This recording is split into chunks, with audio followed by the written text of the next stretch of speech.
पहिलं, आम्हाला विकतचा नवरा नको आहे आता. या भूमिकेतून पुढे जाण्यासाठी काही विचार पेरता येतील का, वाटतं का मनीषाजी? सर्वप्रथम जय शिवराय सर. माझा आवाज येतोय सर? हो, व्यवस्थित येतोय, बोला तुम्ही. आताच आपले कोंढरे सरांनी जे सांगितलंय इव्हेंट, समाजामध्ये जो इव्हेंटचा जो प्रकार आहे, तर मला त्यांना थोडंसं क्रॉस करायचं होतं, परंतु ते आता गेले. त्यांनी मराठा क्रांती मोर्चा जो काढलाय, जो पण 59 मोर्चे निघाले आहेत, त्याला एक इव्हेंटचं नाव दिलं आहे. खरं तर तो इव्हेंट नव्हता तो. मला तरी, आम्ही सगळे मोर्चे बघितले, आम्ही नाही म्हटलं तरी 10 ते 12 मोर्चाला मी स्वतः प्रत्यक्ष हजर होते आणि त्या ठिकाणी कुठल्याच प्रकारे फटाके आणि आतिषबाजी झालेली नाही आहे. तर हा मोर्चा म्हणजे हा इव्हेंट नाही आहे, लग्न समारंभ हा इव्हेंट आहे. खरं तर तो न्यायासाठी आणि त्या कोपर्डीच्या ताईला कुठेतरी न्याय मिळवून देण्यासाठी तो मोर्चा होता. परंतु अजूनही एवढे 59-60 मोर्चे निघाले तर त्या कोपर्डीच्या ताईला न्याय मिळालेला नाही. ह्या गोष्टीचा आम्हाला दुःख आहे, ह्या गोष्टीचा आम्हाला खेद आहे. आणि मला आपल्या चॅनलच्या माध्यमातून सांगायचं आहे की तुम्ही त्या क्रांती मोर्चांना इव्हेंट म्हणू नका. समाज एका स्त्रीला न्याय मिळवून देण्यासाठी त्यावेळेस रस्त्यावर उतरला होता. मला त्या गोष्टीचं जरा वाईट वाटलंय आणि मी आपल्या मुद्द्याकडे येते.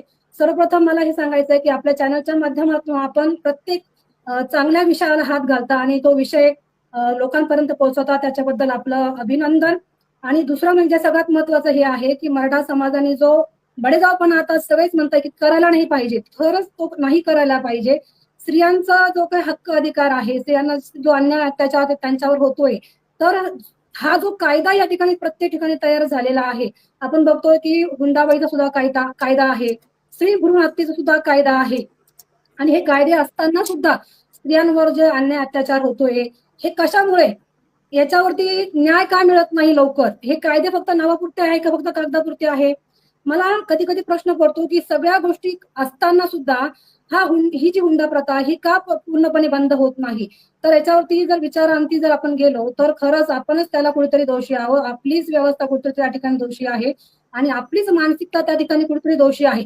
सरकार कायदे करतोय, पण ह्या कायद्यांचं इम्प्लिमेंट कधी होणार, कोण करणार? आणि कायदे कोणासाठी आहे? कायदे आपल्यासाठी आहे. आपण ज्या प्रथा या ठिकाणी पाडून ठेवलेल्या आहे, आपल्या समाजाला आपण एका प्रकारे आपण आपल्या समाजाचा म्हणजे एक घातच करतोय असं मला वाटतंय. आणि ह्या कायद्यांचं इम्प्लिमेंट झालं पाहिजे, ह्या आपल्या माध्यमातून मला सांगायचं आहे. आपण एका दृष्टिकोनाने बघतो की आज बीडचं एक उदाहरण तुम्हाला सांगेल मी, जवळपास 3-4 वर्षापूर्वीचं उदाहरण आहे. एका मुलीने चिठ्ठी लिहून ठेवली की वडिलांकडे हुंडा द्यायसाठी पैसे नाही आणि त्या मुलीने विहिरीत उडी मारून आत्महत्या केली. ही खूप खेदजनक गोष्ट आहे या महाराष्ट्रासाठी. आपण एका बाजूने म्हणतो की स्त्रीला आपण आदराचं स्थान देतो, तिला म्हणजे तिची पूजा करतो, तिला देवीचं स्थान देतो, बरोबर आहे की नाही? आपण शारदा उत्सव असेल त्याच्यामुळे तिला मानाचं स्थान देतो. परंतु एका बाजूला ही विदारक परिस्थिती आहे की तिला हुंडा न देता आल्यामुळे, तिच्या वडिलांना हुंडा न देता आल्यामुळे तिला आत्महत्या करावी लागते. मग ही जी प्रथा जी आहे हुंड्याची, ही प्रथा का पूर्णपणे बंद होत नाही आणि ही कोण बंद होऊ देत नाही? याला खरं तर आपली मानसिकता, आपली समाज व्यवस्था कुठेतरी कारणीभूत आहे. ही व्यवस्था आणि हा जे काही आता पुण्यामध्ये जो काही पुढाकार घेतला गेला आहे, हा पूर्ण महाराष्ट्रामध्ये असा पुढाकार घेणं गरजेचं आहे. आणि हुंडा प्रथा ही बंद झाली पाहिजे. आता स्त्री भ्रूण हत्या सुद्धा आहे, अजूनही चालूच आहे, कायदा आहे. आपण बघतोय अनेक ठिकाणी लपून छपून हे प्रकार चालूच आहे. एका बाजूला मुलींची संख्या कमी होते, दुसऱ्या बाजूला मुलांना लग्नासाठी मुली मिळत नाहीये. ही जी विदारक परिस्थिती आहे ही कोणामुळे निर्माण झालेली आहे? आज मुलीचा जन्म, आज एका घरात जर दुसरी किंवा तिसरी मुलगी झाली तर त्या वडिलांना टेन्शन येतं. का टेन्शन येतं? तर तिला शिकवायचं, तिची काळजी, तिची सुरक्षा, तिचा हुंडाचा प्रश्न ही निर्माण झालेला आहे. एका बाजूला आपण म्हणतो की हुंडाबंदी कायदा आलेला आहे. मग हुंडाबंदी कायदा आलेला असताना त्या कायद्याचा इम्प्लिमेंट, त्या कायद्याचा धाक ह्या समाजामध्ये का नाहीये, हा प्रश्न मला नेहमीच पडत असतो. आणि मग हा जो धाकच नसेल तर अशा कितीतरी वैष्णवी अजूनही इथून पुढे जात असतील. आणि ही वैष्णवी आज गेली, तुम्ही सांगितलं की दररोजच्या 20 वैष्णवी जातात. मला प्रश्न हा पडतो कधी कधी की अनेक वेळेस एखादी मुलगी मेल्यानंतरच आपला जाग येते का हो? बघा ना तुम्ही, असे अनेक प्रकार दररोजचे घडताय. कितीतरी प्रकार असतील, बलात्काराचे असो किंवा आणखीन असो, ते न्यायापर्यंत जात नाही. ते न्यायाच्या पर्यंत जाईपर्यंत वर्ष, 2 वर्ष, 4 वर्ष, 12 वर्ष त्या ठिकाणी न्यायाला लागतात. आज कोपडीचं प्रकरण जिवंत आहे. कोपडीच्या ताईसाठी एवढे मोठे लोक रस्त्यावर उतरले न्यायासाठी, तरी सुद्धा तिला अजूनही न्याय मिळाला नाही. आज 9 वर्ष पूर्ण होत आले आहे. मग आपण मनीषाजी, पुन्हा येतो, भावात मी वागतोय. तुमच्याकडे येतो.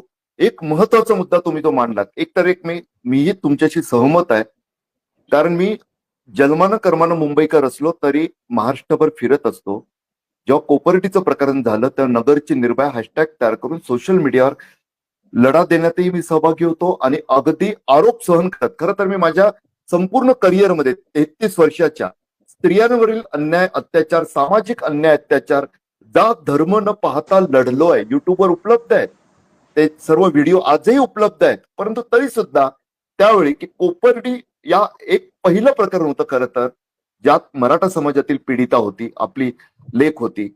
मात्र तिच्या वेळी माझ्यावर सुद्धा जातीवादाचा आरोप करण्याचा प्रयत्न झाला. होत असतं. संख्येनं मोठे असलेल्या समाजाला अनेकदा अनेक गोष्टी भोगाव्या लागतात. तुमच्या बोलण्यातला एक मुद्दा मी समजत आहे.